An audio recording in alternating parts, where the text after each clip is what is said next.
Now, the man who has been a world leader in advocacy for peace and reconciliation and inclusive and sustainable development. Ladies and gentlemen, please welcome the Prime Minister of Pakistan, Mr. Imran Khan.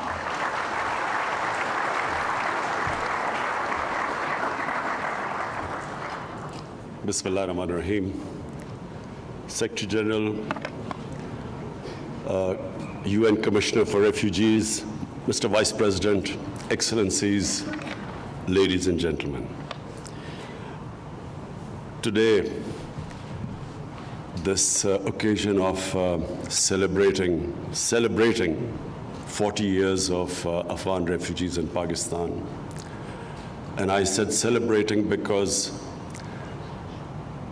there are not many instances in the modern world where those who have been refugees have conducted themselves with such dignity and honor, and the hosts, despite challenging economic situation, probably the last 20 years have been the most difficult for the people of Pakistan in terms of our economic situation. So the hosts, despite unemployment, competition for jobs, the way they have kept their relations, the wonderful relationship with the Afghan refugees. Let me just point out a side effect, a pleasant side effect of the Afghan refugees. The children in the refugee camps started watching the Pakistan cricket team and learning how to play cricket. And Afghanistan today has an international cricket team. But the embarrassing thing is that their under-19 cricket team beat Pakistan under-19 cricket team. I hope they don't beat us, our full cricket team. But this is a remarkable relationship that has endured. And I again repeat, considering the situation in Pakistan, what we faced, what our economy has faced. And it reminds me of one thing which I learned during when I was raising funds in my country for various charities, that generosity has nothing to do with one's bank balance. A country in the situation that we were, and I really say with pride that the way we have hosted our refugees. Bear in mind that Pakistan, when it came into being in 1947, had the biggest refugee problem. And my mother's family, of course, also were refugees coming from India in 1947. I want to refer to what the Afghanistan Vice President said when he talked about our Holy Prophet, peace be upon him, and the Muslim migrants to Medina. You see, the reason why I feel that this relationship endured in Pakistan for 40 years was because of our Prophet Muhammad sallallahu alaihi wasallam, who when they migrated from Makkah to Medina, when they faced religious persecution, that relationship between the people, hosts of Medina, and the refugees from Mecca was exemplary. And it has stayed in the Muslim psyche for all these centuries. And the second aspect I want to highlight about the great characteristic about our Prophet Muhammad sallallahu alaihi wasallam was that he was the ultimate leader. He believed in uniting human beings. His title given to him in our book, Holy Quran, was a mercy for mankind, not for Muslims, for mankind. And he showed an example of forgiving all the people who persecuted him and then uniting human beings. And this is the hallmark of a good leader.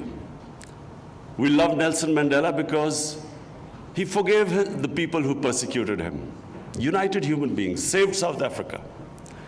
And unfortunately, when we look at much richer countries, this is not the case. Political leaders use refugee problems for dividing humanity. To get votes, they transfer hatred towards the refugees who already are suffering. Who wants to be a refugee? It is probably the most difficult decision for a human being to leave his home. And so as it is, the refugees are suffering because they are refugees. And on top of it, they face this xenophobia in so many influential, affluent, rich countries. On top of it, we have this new phenomena after 9/11, Islamophobia. Islamophobia compounds the miseries of Muslim refugees. And Islamophobia, we all know, it came after 9/11 because terrorism and Islam were equated, Islamic terrorism. People could not tell the difference. The extremes in a human society, all human societies have moderates, liberals, and extremists. And if you concentrate on the extremes of a human society, you can demonize any human society. When as a teenager, when I went to England for the first time, there were these people called the skinheads. They would go around beating people because of the color of their skin. Imagine if I had defined the British society by what I saw of the skinheads. I would have ended up demonizing one of the most liberal societies in the world. This is what is happening with Islam. And that's why Muslim refugees suffer more than other refugees. Mr. Secretary General, I'm especially worried about what is happening across the border in India. An extremist ideology has taken over a country of over 1 billion people with nuclear arms. The ideology which talks about racial superiority and then shifts the blame for why this race hasn't attained its so-called great potential, they shift it towards another minority and spread hate against him. This is the easiest way of getting votes. Nationalist parties all over the world now are gaining by actually blaming another human community for all their problems. And in India, with two legislation, the Registration Act and the Citizen Act, two legislation which are actually targeting 200 million people in India, Muslims in India. This, in future, if it's not checked, if the world community doesn't raise its voice against it, this injustice, this will have future problems for our country because it could have a huge refugee problem. The BJP leaders, we watch them on television. When the people protest against this unfair legislation, Muslims protest, they tell them to go to Pakistan. And secondly, what is happening in Kashmir? 8 million people are still in an open prison for over 6 months. It's because of this ideology. And this again has severe implications in the future if the world community doesn't raise its voice against it. And finally, about Afghanistan, the Afghan Vice President, thank you for saying complimentary things about me, but let me just clear first of all. It is my belief, it's not something I'm saying because of this conference or because I'm being a diplomat. It is my belief that the people of Afghanistan in the last 40 years have suffered more than any other human community. And I pray from my heart that these peace talks succeed in Afghanistan. We have been, ever since my government has come into power, we have tried our best. Whatever support we can give to these peace talks, I can tell you we have tried our best. Mr. Zalmay Khalilzad is sitting here. I've had several meetings with him. He knows that the whole country is on the same page. Our security forces are on the same page. Normally, there was an idea that the security forces in Pakistan had their own policy and the government a different one. This is not the case in Pakistan anymore. Whatever the situation might have been in the past, right now I can tell you, all of us, there's one thing we want is peace in Afghanistan. It's not just because we have 1.4 million registered refugees. We are the second country in the world with the second biggest refugee population, and for 22 years we were the #1 country with the biggest refugee population. It's not because of that, because the people of Afghanistan deserve peace. That's the most important thing. Just as a human being, we should all hope that the long-suffering Afghan people finally have peace. And we will be doing everything. We are doing everything to facilitate this process. And not only doing everything, we are praying that this peace process now moves forward in the right direction. Mr. Vice President, you mentioned about safe havens in Pakistan. I can tell you that there are no safe havens here. After 9/11, it is possible that there were places where the militants who were fighting in Afghanistan, it's possible they stayed. But then we have refugee camps for over 500,000 people, over 100,000 people. How is any government supposed to check a few thousand militants if they operate from within them? So in a way, it is important for peace so that the refugees, the conditions in Afghanistan are such that the refugees can go back. So then we can take responsibility if someone operates from this side. But with still 2.7 million Afghans here, it is not possible for us to completely guarantee, although we are building a fence now, and almost the fence has been completed. But it is still not possible. But rest assured, it is not in our interest that there's conflict in Afghanistan. Not in our interest. Number one, I repeat, because we want peace in Afghanistan on a humanitarian level. And we've always had, and even before Pakistan came into being, this part of India always had close ties with Afghanistan. In fact, for 80 years or 70 years, this was part of Afghanistan where you're sitting right now. So, number one, on humanitarian basis. Number two, because our areas on the borders, on the Durand line, either side of the border, this war on terror has devastated the people. There's massive poverty there. And the one way we can actually bring jobs and prosperity is by having trading relationship and peaceful relationship. So, to rehabilitate the merged districts that have become part of Pakistan, and at one point, half the population of the merged district was internally displaced, internal refugees. So to bring them, give them jobs, bring prosperity, we need peace in Afghanistan.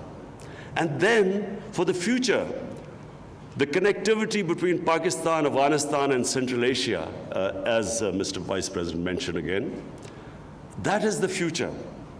Trade. It is how we will give. We have the second youngest population in the world. We need to give them jobs. Jobs won't come with conflict. We need peace. So let me assure you that it is not in the interest of Pakistan for there to be any strife in Afghanistan. Whatever, I don't know, whatever the policies might have been before, but I can tell you, since 1.5 years my government has come into power, we have done everything, and I really mean everything, to facilitate the Afghan peace process. Finally, Secretary General, I want to especially welcome you here. I want to welcome you because it's a very important time. I think the UN must play its part. I don't say it as political point scoring. I really am worried of what is happening in India. And it's not just me who's worried. If you look at the demonstrations in India, what is going on, the civil society, the intellectuals, the opposition party members, everyone is worried what's happening there. I know India. I used to play cricket, and cricket, as you know, the India-Pakistan cricket match, was bigger than most of you probably watch Soccer World Cup. This was the biggest event that ever used to take place. And I can tell you, this is not the India I know. This is not the India of Nehru and Gandhi. This is something unique that's happening. And as a student of history, whenever an ideology that is based on hate and which brings in this ultra-nationalism of any race, it always ends up in bloodshed. This ideology was inspired by the Nazi Germans, by the Nazis. You just have to read what their founding fathers said about the Nazis, how they admired them, the racial purity, and how the ethnic cleansing of Jews was accepted by them. And if this ideology is not checked, like in the 30s, the Nazi ideology was not checked, it will end in massive bloodshed. This is not a small joke, a country of over 1 billion people, Pakistan, a country of over 200 million people. And in future, if the United Nations does not play its part, this could become one of the flashpoints in the world. And that's why, not to alarm you, but prevention is better than cure. Before things go out of hand, and the statement of Indian Prime Minister that they can destroy Pakistan in 11 days, does a responsible Prime Minister of a country of over 1 billion people, does he make a statement like that? And then the army chief saying that they can take over Pakistan side of Kashmir whenever the parliament signals. So it is heading in the wrong direction. I was in the United Nations in September, and this was the first time I flagged it. Things have only gone worse since then, and unless the world community takes notice, things will get far worse. Thank you.